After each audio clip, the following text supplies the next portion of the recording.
Vera, my first question is for you. I was very curious how you prepare to play a role of a real life figure. Did you try to reach out to Dr. Poe, or did you kind of just stick with the script? How did that work for you?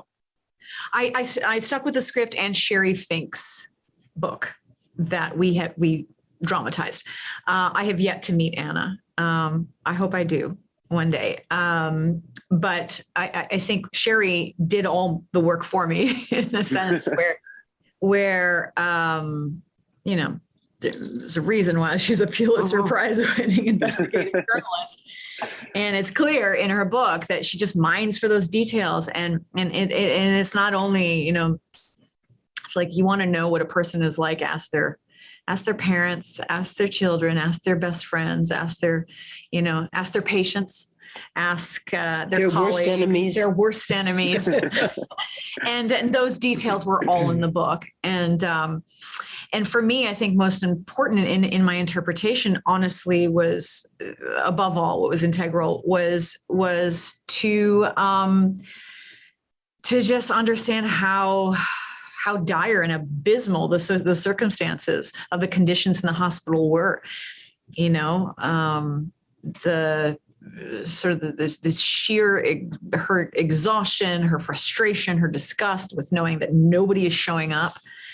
To tap into her innate character as a surgeon, as a most excellent surgeon who is focused and cool-headed and detail-oriented and get the job, like roll up your sleeve, get the job done mentality, to portray all of those, to also portray her great faith.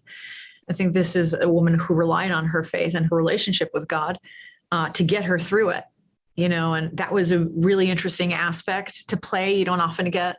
It's very rare to focus, yes, on the physical, mental, emotional exhaustion, but also spiritual. Her relationship with God was a whole other facet that I found really interesting to explore, and to exhibit her, yes, in all that weakness, right, but also in her strength, because she's killer strong, and she was one of the last doctors and women standing.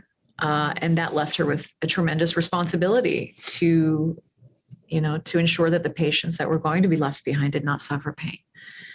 Definitely. And, with her going through so much and with her kind of becoming a figurehead of this moment in history, and you're familiar with playing real life figures before, with Conjuring and things like that. Do you find it more difficult to play a real life figure, or is that easier than playing a fictional character? I do, because I feel the pressure of it. And for example, with Lorraine Warren, I befriended Lorraine. Lorraine was a part of that project. Lorraine was a producer on that project. And that's not the case, for example, with Anna. So yeah, there is an enormous pressure. Look, I feel that mother load on my back.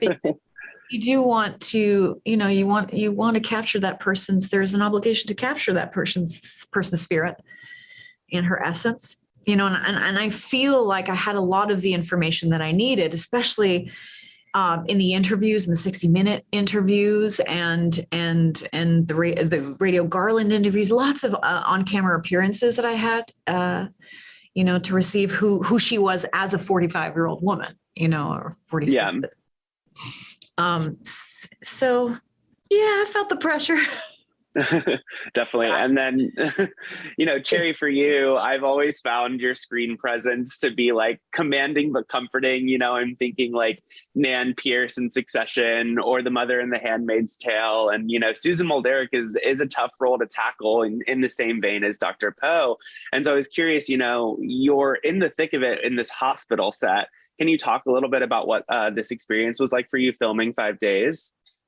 Well, you do look at something this extraordinary as a sacred, that set felt like a sacred place, because it is about actual events, and it is about the most horrendous conditions.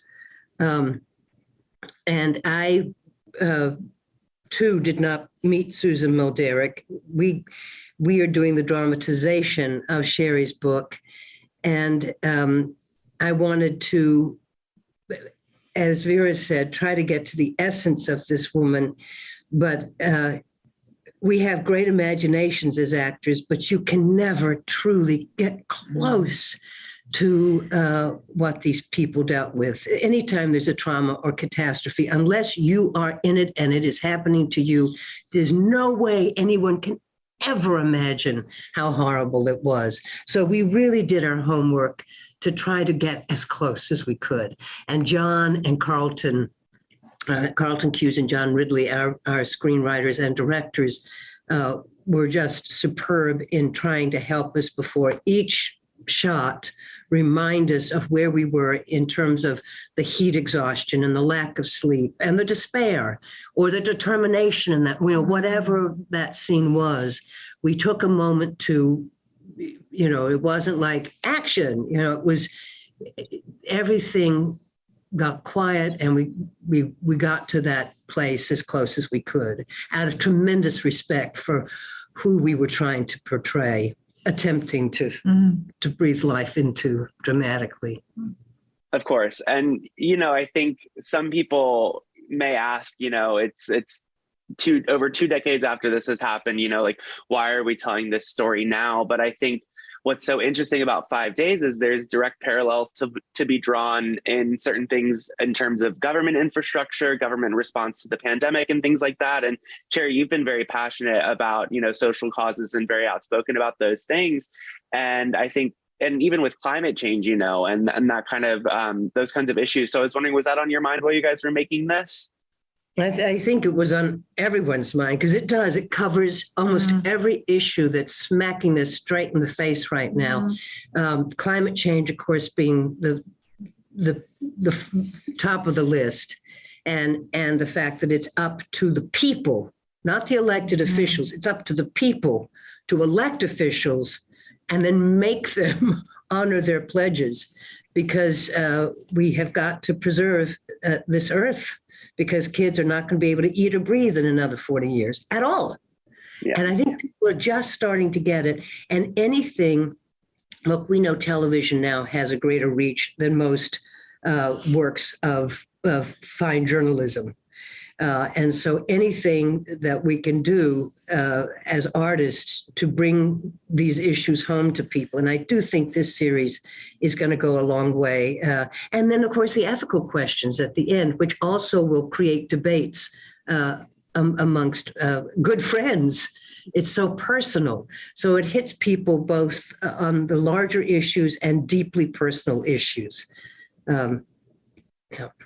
Definitely. Well, thank you both for your time today. It was truly a pleasure speaking with you. I really appreciate it.